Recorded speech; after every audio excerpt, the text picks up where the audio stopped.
Okay, right here is the solenoid or the starter relay. It's got these little rubber caps on the terminals here. You can see these two brass terminals. Now when you want to test this relay to see if it's bad or if the starter is bad, what you do, you take a jumper wire and you can touch them to these two terminals right here. Just connect them together, or you can take a screwdriver and just lay the screwdriver across these two terminals. Okay, now if it doesn't do anything, it doesn't start, absolutely nothing, then that means your starter is bad. But if you jump a wire across these two terminals or a screwdriver and the starter kicks in and the bike starts, that means that this relay is bad and that you must replace it. But in this case, when I touch these two terminals together, it does absolutely nothing. So that means my starter is bad. Okay, down here where the starter is located, which is on the right side of the bike, you will have to take this cover off here, and you will have to take this plastic cover off here, and there are 10mm bolts that you have to be able to get to.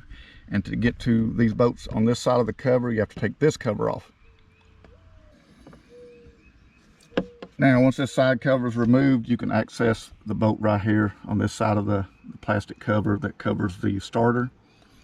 And then you have a bolt over here. These bolts are 10mm bolts, so you'll need a 10mm wrench or socket. All I have is a wrench with me, so that's what I'm going to use. Okay, with the cover removed, that gives you access to the starter here. Actually, this starter is not very old. This is an aftermarket starter. About 5 or 6 years ago, the original Honda OEM starter went bad on this machine, and I had to get a new starter for it. So I bought an aftermarket starter and put it on it, and it's been good for about 5 years now.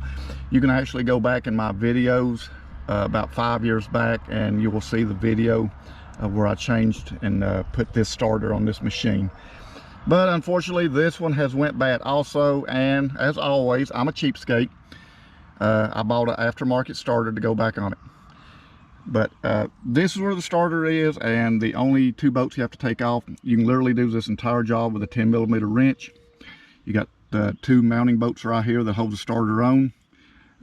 Take these bolts out and then disconnect the hot wire right here and just slide the starter out.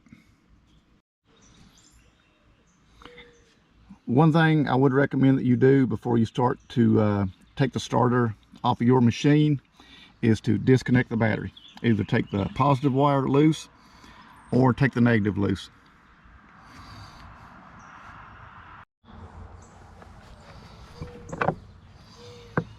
All right, to begin taking this starter off, you have a little rubber boot here that covers the hot wire running into the top of the starter. Just slide that boot off to the side, take your 10mm wrench and loosen this top nut up. Now sometimes this nut will be on there pretty tight, and you may have to take another 10mm and slide it on this bottom nut to hold it in order to get this top nut off. But luckily this one came off pretty good. So just remove this nut.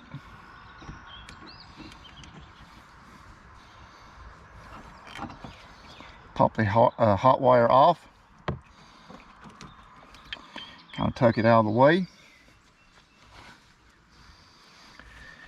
And you're ready to take the mounting bolts off. You have a ground wire right here that's attached to the mount. So just take this bolt out.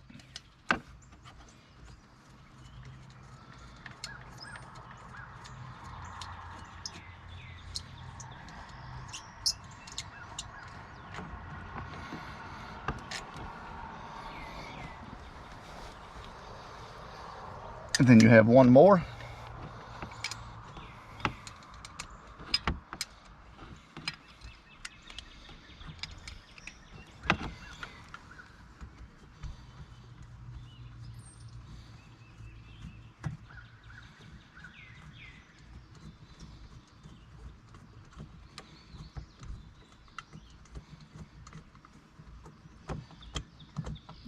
It's almost out. Maybe. There we go. Got that one out. Now, with any luck, this starter should lift up and slide right out.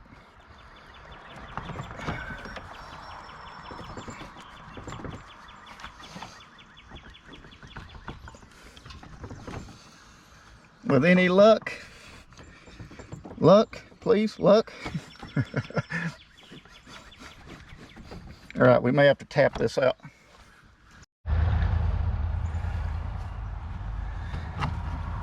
Okay, since it doesn't want to slide out easily, just grab yourself a hammer, go in behind the starter, and just start tapping on it. And that will loosen it up, and it'll pop right out. One aftermarket junk starter.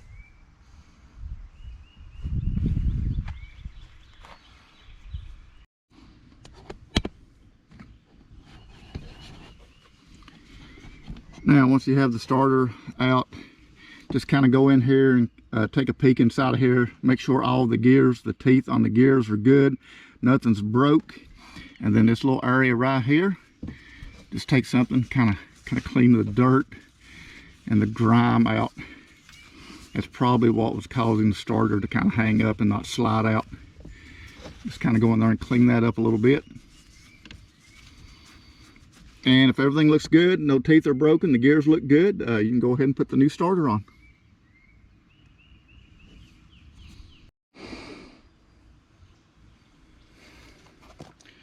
Alright, here's the starter that I bought to put on this machine.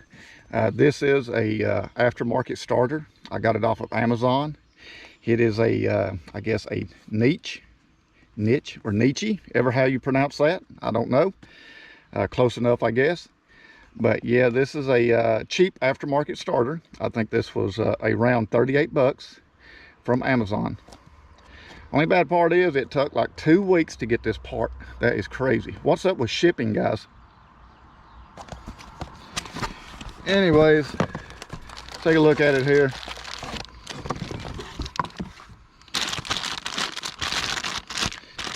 Make sure it's the right one. I can get it out of the bag.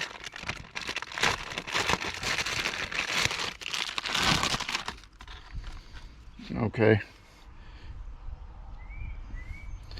Kind of compare it to the old starter. Here's the old starter. Everything looks exactly the same. They look identical. So with that, you're good to go.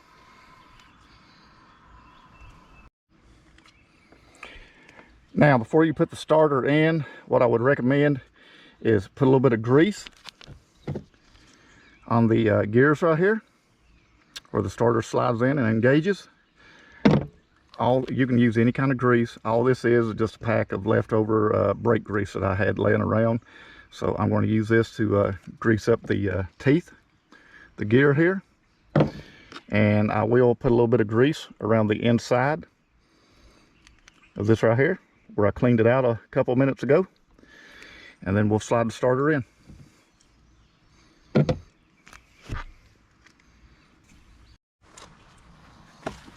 So yeah, just take a little bit of grease, a little bit on your fingertip, put a little bit around the inside of where the starter slides in at. All right. A little bit more grease, put it on the gears or on the teeth.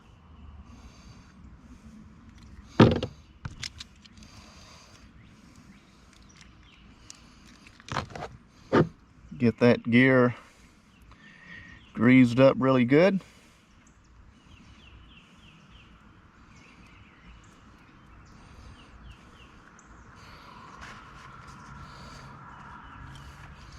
And then you're ready to slide the starter back in. Hopefully easier than it came out. Now, you do have a little rubber O-ring right here. Gotta make sure that it engages the teeth. lines up with the mounting bracket. When it lines up, should be able to slide the starter in. Not quite sure if that's completely in or not. It looks like it, but oh, there we go. Yes. There we go. Had to give it a little bit of muscle. Starter is lined up, and that's the way it goes.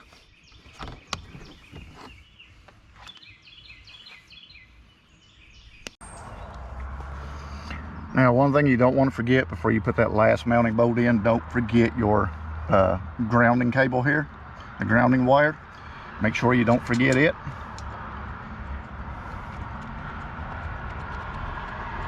Get it back in place. Put the second mounting bolt back in. 10mm wrench. Tighten it down good.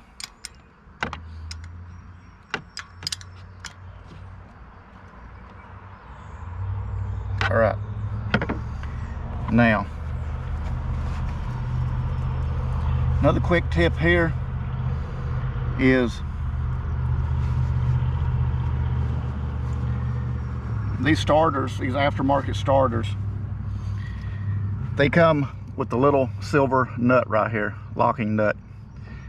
These have a tendency, when they get wet, get water on them, they will rust up really quick. They'll rust right here, you'll lose contact, then your machine will not start, and you'll have to go searching for the problem. If your machine, if your starter has one of the brass nuts on it like this one has, use this brass nut instead of the silver one. So just put your hot wire back on top of the stud that's coming up out of the top of the starter.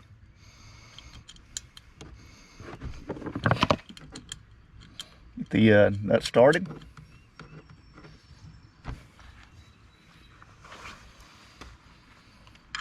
.10mm wrench. Kind of hold your wire so it has a tendency to want to twist the wire. So just hold it and don't crank down on this too hard. You don't want to break this stud out of the starter. There's a little bit of torque on it, enough to tighten it up good. Then go ahead and slide the boot back up over the nut. Sometimes these can be a pain in the butt. There we go. Boot's back on. The ground cable is back on. Now all you got to do is just put the covers back on it and hook the battery wire back up and see if everything works fine.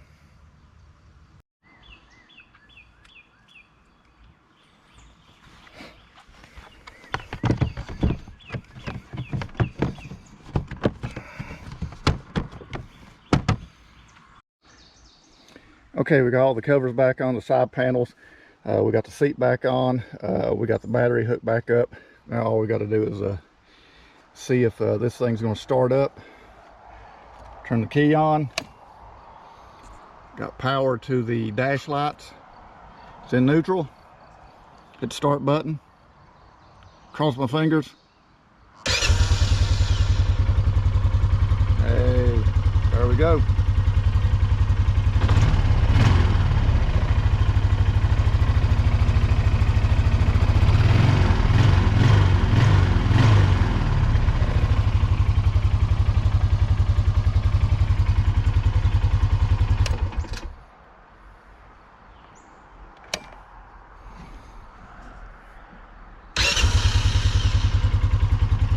Starts right up.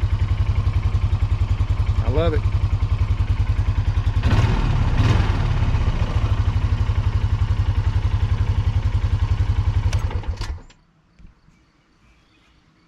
Some 500. And again, I want to thank you guys for tuning in, and please hit that subscribe button, hit that like button. It means the world to me. And if you can, leave a comment if you have a machine like this. If you can, leave a picture. I would love to see pictures of your all's ATVs, especially your Honda Foremans. I love these machines here. In my opinion, these are the best ATVs out there. So, you know, I'm pretty biased when it comes to that. But anyways, thanks guys for tuning in, and I'll catch you on the next video.